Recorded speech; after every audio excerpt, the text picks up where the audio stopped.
Chapter 4 of Mental Efficiency. Recording by Ruth Golding. Mental Efficiency and Other Hints to Men and Women by Arnold, Bennett. Chapter 4. Settling Down in Life. The other day, a well-known English novelist asked me how old I thought she was, really. Well, I said to myself, since she has asked for it, she shall have it. I will be as true to life as her novels. So I replied audaciously, 38. I fancied I was erring, if at all, on the side of really, and I trembled. She laughed triumphantly. I am 43, she said. The incident might have passed off entirely to my satisfaction, had she not proceeded, "And now, tell me how old you are." That was like a woman. Women imagine that men have no reticences, no pretty little vanities. What an error! Of course I could not be beaten in candour by a woman. I had to offer myself a burnt sacrifice to her curiosity. And I did it, bravely, but not unflinchingly. And then, afterwards, the fact of my age remained with me, worried me, obsessed me. I saw more clearly than ever before that age was telling on me. I could not be blind to the deliberation of my movements in climbing stairs and in dressing. Once upon a time the majority of persons I met in the street seemed much older than myself. It is different now. The change has come unperceived. There is a generation younger than mine that smokes cigars and falls in love. Astounding! Once I could play left wing forward for an hour and a half without dropping down dead. Once I could swim 150 feet submerged at the bottom of a swimming bath. Incredible! Simply incredible! Can it be that I have already lived? And lo, I, at the age of nearly 40, am putting to myself the old questions concerning the intrinsic value of life, the fundamentally important questions. What have I got out of it? What am I likely to get out of it? In a word, what's it worth? If a man can ask himself a question more momentous, radical, and critical than these questions, I would like to know what it is. Innumerable philosophers have tried to answer these questions in a general way for the average individual, and possibly they have succeeded pretty well. Possibly I might derive benefit from a perusal of their answers. But do you suppose I am going to read them? Not I. Do you suppose that I can recall the wisdom that I happen already to have read? Not I. My mind is a perfect blank at this moment in regard to the wisdom of others on the essential question. Strange, is it not? But quite a common experience, I believe. Besides, I don't actually care twopence what any other philosopher has replied to my question. In this, each man must be his own philosopher. There is an instinct in the profound egoism of human nature which prevents us from accepting such ready-made answers. What is it to us what Plato thought? Nothing. And thus the question remains ever new and ever unanswered, and ever of dramatic interest. The singular, the highly singular thing is, and here I arrive at my point, that so few people put the question to themselves in time, that so many put it too late, or even die without putting it. I am firmly convinced that an immense proportion of my instructed fellow creatures do not merely omit to strike the balance sheet of their lives. They omit even the preliminary operation of taking stock.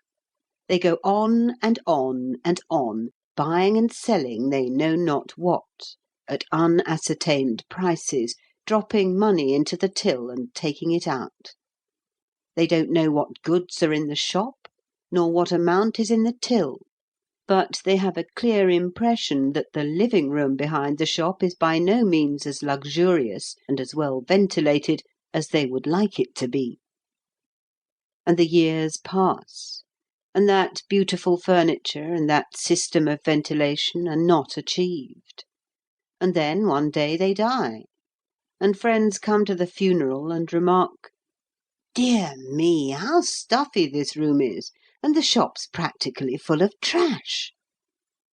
Or, some little time before they are dead, they stay later than usual in the shop one evening, and make up their minds to take stock and count the till, and the disillusion lays them low, and they struggle into the living room and murmur, "I shall never have that beautiful furniture, and I shall never have that system of ventilation.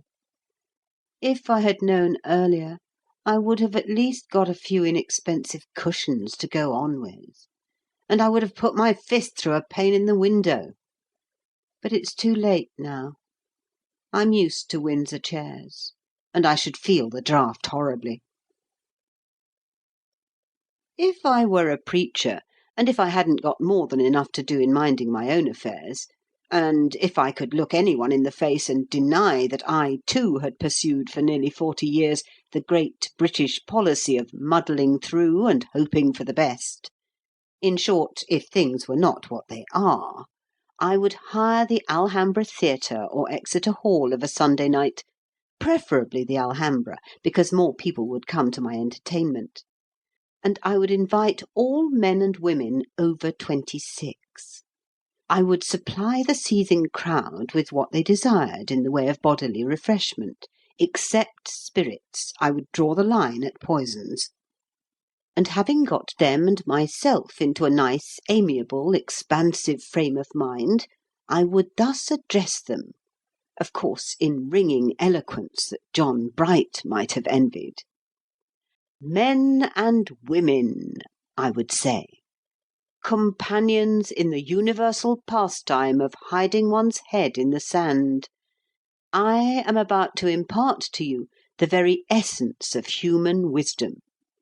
It is not abstract. It is a principle of daily application affecting the daily round in its entirety, from the strap hanging on the district railway in the morning to the strap hanging on the district railway the next morning. Beware of hope, and beware of ambition. Each is excellently tonic, like German competition, in moderation. But all of you are suffering from self-indulgence in the first, and very many of you are ruining your constitutions with the second. Be it known unto you, my dear men and women, that existence, rightly considered, is a fair compromise between two instincts: the instinct of hoping one day to live, and the instinct to live here and now. In most of you, the first instinct has simply got the other by the throat and is throttling it. Prepare to live by all means, but for heaven's sake do not forget to live. You will never have a better chance than you have at present. You may think you will have, but you are mistaken. Pardon this bluntness. Surely you are not so naive as to imagine that the road on the other side of that hill there is more beautiful than the piece you are now traversing. Hopes are never realized, for in the act of realization they become something else. Ambitions may be attained, but ambitions attained are rather like burnt coal. 90% of the heat generated has gone up the chimney instead of into the room. Nevertheless, indulge in hopes and ambitions which, though deceiving, are agreeable deceptions. Let them cheat you a little, a lot, but do not let them cheat you too much. This that you are living now is life itself. It is much more life itself than that which you will be living 20 years hence. Grasp that truth. Dwell on it. Absorb it. Let it influence your conduct to the end that neither the present nor the future be neglected. You search for happiness?